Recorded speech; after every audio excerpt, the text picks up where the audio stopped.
This is Real News Media TV, coverage you can trust. Please like, share, subscribe, and hit the notification bell. Select all for daily news updates. Devil charged for murder after nearly 10 years on the run. A wanted man who handed himself into the police last week after being wanted for almost 10 years has been charged. Senior Superintendent Christopher Phillips, head of the St. Catherine South Police, says Damian Devil Henry, who was on the run since 2013, is now charged with murder.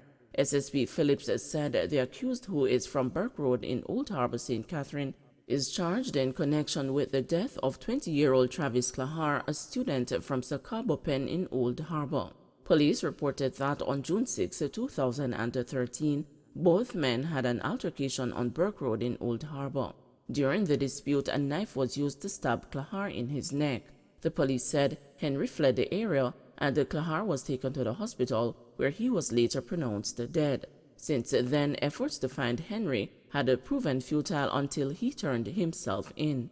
Henry was one of 10 men listed as wanted by the police in Portmore, St. Catherine last month.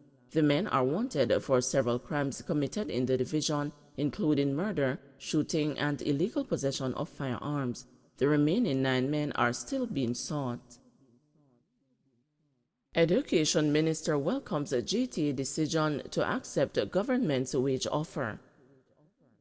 The Minister of Education and Youth, Favour Williams, has welcomed the decision by members of the Jamaica Teachers Association to accept the government's 4% wage offer. Reports are that 68% of the 25,000-strong GTA voted on Monday to accept the offer. I want to commend the leadership and the members of the GTA for this decision and for acting in the best interest of the nation's children.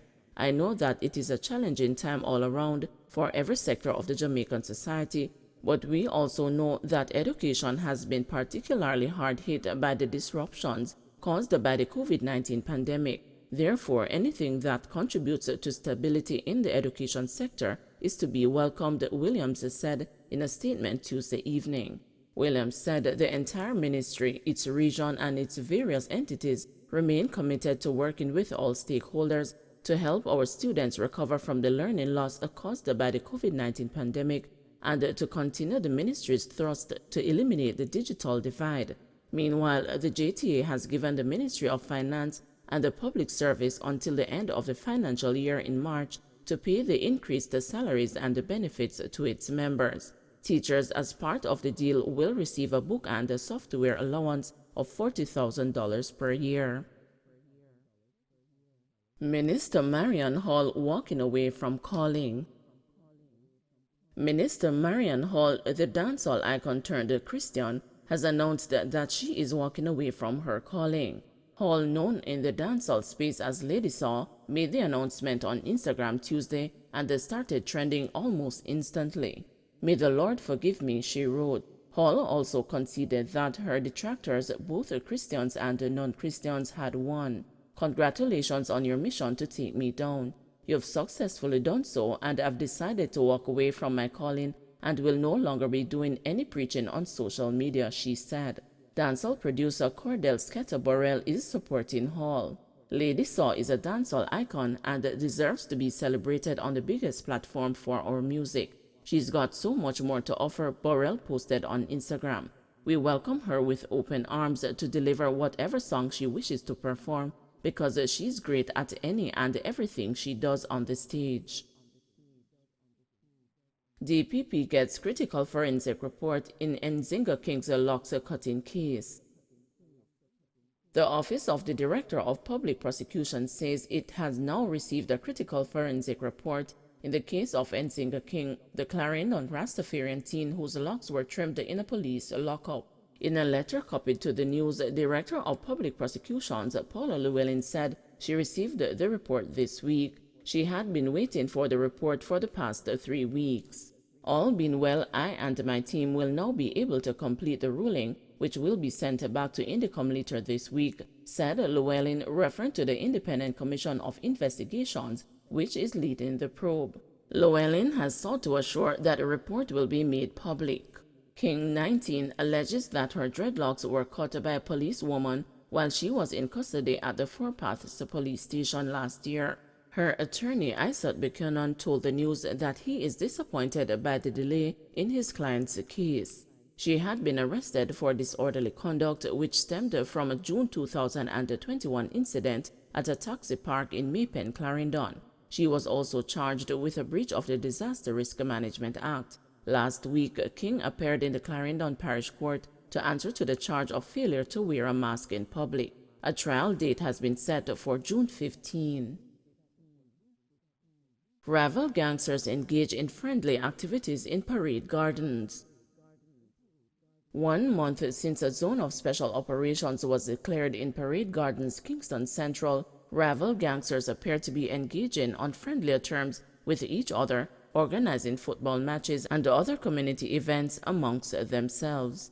However, Senior Superintendent of Police Steve McGregor, who is in charge of operations for Area 4, which Kingston Central falls under, told a Rotary Club of St. Andrew North meeting on Monday that despite the seen changes in behavior of some of the residents, he is taking nothing for granted, even as the security forces work to make Parade Gardens the first safe community in Kingston Central. They are now trying to make allegiance with each other. They are playing football matches and are organizing community gatherings and so on, but we are not going to just take it at face value. They have to convince us more that they are willing to work with each other and the police as a mediator there. It is a work in progress and we are very excited about what we see. We are very optimistic that we are going to get there, McGregor told the news. Having served as commanding officer for the division in 2010, McGregor said many of the residents, even the gangsters, who are familiar with his no-nonsense style of policing, welcome his presence alongside the current head of the division, Superintendent Beresford Williams, and are already falling in line. It is early days. We are still in the clear stage of the Zozo. We brought a Kingston Central murder rate down to as far as 11 when I was there in 2010, so the people there know me quite well. We are using some of the elements of the safe community strategies. Whilst we are in the clearing stage, we are bringing in all the violent contributors. We are taking them in to sit down with them, tell them what the police stands for, and ask them what they are about. If they are of something that is not in sync with the police, they are either going to have to leave the community, be arrested, or go somewhere else. We have read the riot act to them, and most of them are now listening. Most of them came in to me personally. But it is still early days and we are working with it and we are having solutions. The senior superintendent highlighted as positive the fact that there have been no murders or serious issues within Parade Gardens and the surrounding areas since the Zozo was declared. McGregor said the security forces are currently in the process of removing all gang graffiti and then will move into the hold phase. Zozos have 3 phases: clear, hold, and build. During the clear phase, the security forces are supposed to eradicate thugs from the zone. In the hold phase, police and the soldiers maintain their presence within a zone to ensure criminals do not return. And in the build phase, agents of the state move in to provide well-needed social intervention and crucial government services to uplift those residing within the zone. Trial dates set for American on cocaine charges. Karen Harris Love, the American woman who allegedly tried to smuggle nearly $15 million worth of cocaine out of Jamaica on December 4, 2021, will stand a trial in the St. James Parish Court on March 4 and 8 this year. Harris Love, a 22-year-old student and a business operator of a North Carolina address in the United States, was given the 2 trial dates and had her bail extended when she appeared before presiding Judge Sasha Ashley on Friday. Attorney Richard Lynch, who is representing Harris Love, told the news that the case file for his client was completed when the matter was mentioned on Friday. The prosecution had previously been awaiting the forensic certificate to add to its file. The matter is set for trial on March 4 and 8 this year in the parish court. The file is complete and we are ready for trial, Lynch said in a brief statement. Harris Love is currently out on $1.5 million bail, which was granted to her on December 16, after she provided a Jamaican surety and a proof of her local living arrangements. She had previously been denied bail during her initial bail hearing on December 10 because of concerns that she did not have a fixed address in Jamaica. As part of the defendant's bail conditions, a stop order is currently in place to prevent her from leaving the country. The allegations against Harris Love are that on December 4, 2021, at approximately 12 noon, she was at the Sangster International Airport in Montego Bay preparing to board a flight to the United States. She was intercepted by members of the narcotics police and her suitcase and handbag were searched. False compartments were reportedly found in both pieces of luggage, and when they were checked, cocaine weighing a combined 4.25 pounds valued at approximately $15 million was found. Harris Love was subsequently arrested and charged with possession of, dealing in, conspiracy to export, and attempting to export cocaine. More than 100 illegal guns seized so far this year. More than 100 illegal guns have been seized by the police since the start of the year, the highest in 4 years. The Jamaica Constabulary Force on Tuesday afternoon tweeted that 104 firearms were discovered between January 1 and February 5. That was up from 81 last year and 61 in 2020. Dennis Brooks, senior communications strategist for the JCF, told the news that the increase in seizures resulted from new strategies being pursued by the force. These, he said, include targeted mission-driven operations across the country.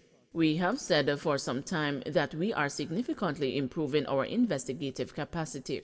That improved investigative capacity translates to an ability for us to use the proactive investigative units in various divisions, as well as support from CTOC, the Major Investigation Division, and the Specialized Operations and other units within the GCF to significantly target the places where guns and gunmen are, Mr. Brooks revealed.